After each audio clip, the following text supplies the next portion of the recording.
Why are some arrangements boring while others feel impactful? Well, after having studied over 100 arrangements from my students and pro producers, I found out. And after opening feedback submissions to a list of almost 2,000 producers, I've seen that many of them make the same mistakes over and over again. So in this video, I'm analyzing a track one of you guys sent me for feedback and breaking down the 2 simple ways to improve it. So this is a track from Anthony, and he said that he's struggling with the tension and release in the first drop. So let's have a listen.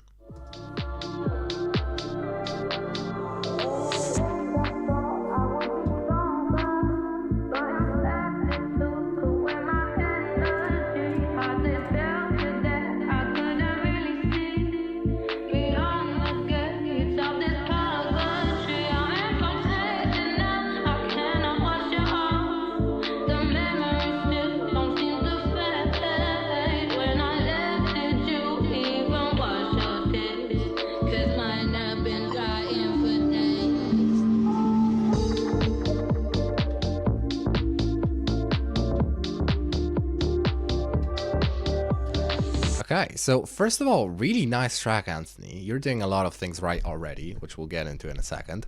But yeah, let's talk about how to make this hit harder. There's 2 main concepts I want to talk about today, and the first one is contrast.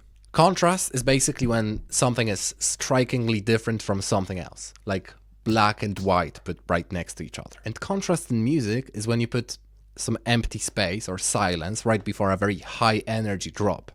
That's high contrast, and it makes the drop feel much more impactful. And Anthony is actually already doing this, which I'm very proud of. He's taking away the drums just before the drop hits.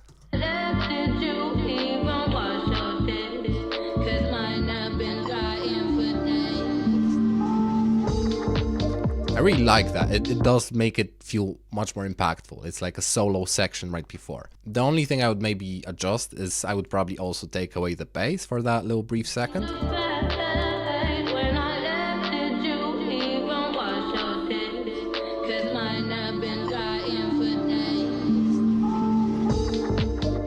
Yeah, just to really lean into that. And that's good, but that's only one way to apply contrast to this arrangement. We've looked at the transition out of the breakdown into the drop, but let's look at the transition into the breakdown before. How can we start building that tension earlier? So,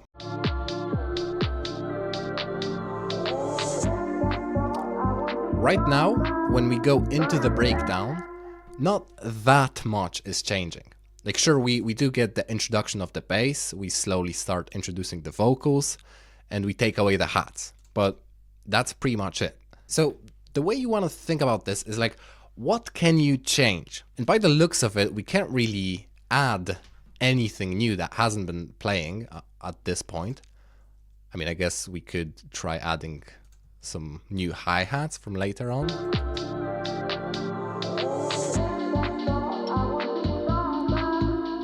Actually, that kind of works. Initially, I was going to suggest removing some things instead, which is a different way to add contrast. We can take out some of the pads, let's say. Let's just try removing this.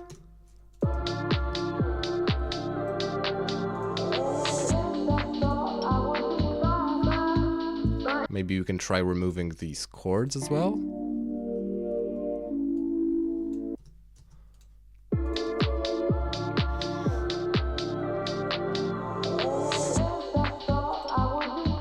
Okay, that's kind of cool, but I feel like we might be overdoing it a little, so let's just lean on the safer side and maybe not take them away just yet. But really, you've just got to experiment and keep listening. When you listen to specific moments in the arrangement, ask yourself, how does this moment feel? Is it just right, or is the contrast too low? Or maybe it's too high of a contrast and it doesn't feel coherent. And then ask yourself, how can I change that? Should I add some new elements in or take some existing ones away? And from there, just experiment until you find the sweet spot. That's pretty much it. And now, before we get into the second principle of arrangement and how to actually use it, I have an opportunity for you. Usually, I do track breakdowns like this only for my one-on-one students, which by the way, if you want to work with me, the link to that is down below. But Anthony got a chance to get his track reviewed because he's on my email newsletter. And I want to do more videos like this, man. It's fun, like breaking down real tracks from real producers, from you. Super cool. So if you want a chance to get your track reviewed, sign up for my newsletter using the link below. I'm gonna send you a form where you can submit your track and I'll pick the best ones to feature in future videos. Plus, you're gonna get some great tips on arrangement, mixing, and production, which I don't share anywhere else. So sign up right now. All right, and now for the second principle of arrangement: question and answer. You've probably heard of this principle in the context of music theory, but most producers don't actually apply it to their arrangements. Question and answer is making your track feel like a conversation. You want to have multiple hooks and switch between them so that it feels like they're talking to each other throughout the arrangement. And Anthony already has the groundwork for this. Like, he's got this vocal line, and he's also got this beautiful lead melody as a secondary option.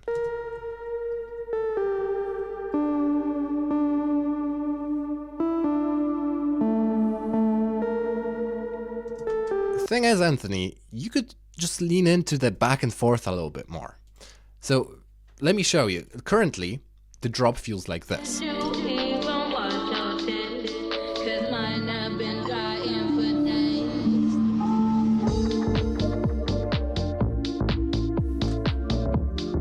It's really nice, but it just feels a little bit empty. So you've already got this beautiful lead melody here, but it feels like you're just shying away from it. So what if you slowly introduce this lead melody in the breakdown and then have it fully playing on the drop?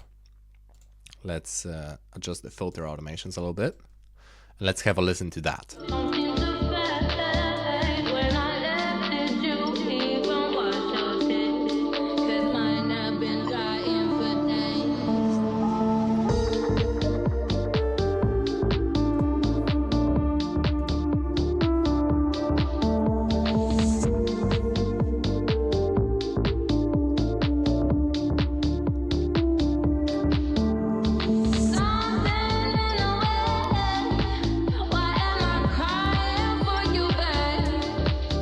See, that works really beautifully. If you just keep in mind these two principles and nothing else, you're already gonna get way ahead of all the other producers. And if you want me to break down your tracks like this, I do it all the time with my one-on-one students. So if you want to work with me, the link to that is down below. You can book a free call and join the dozens of producers getting great results. So yeah, that's it. I'll see you next time.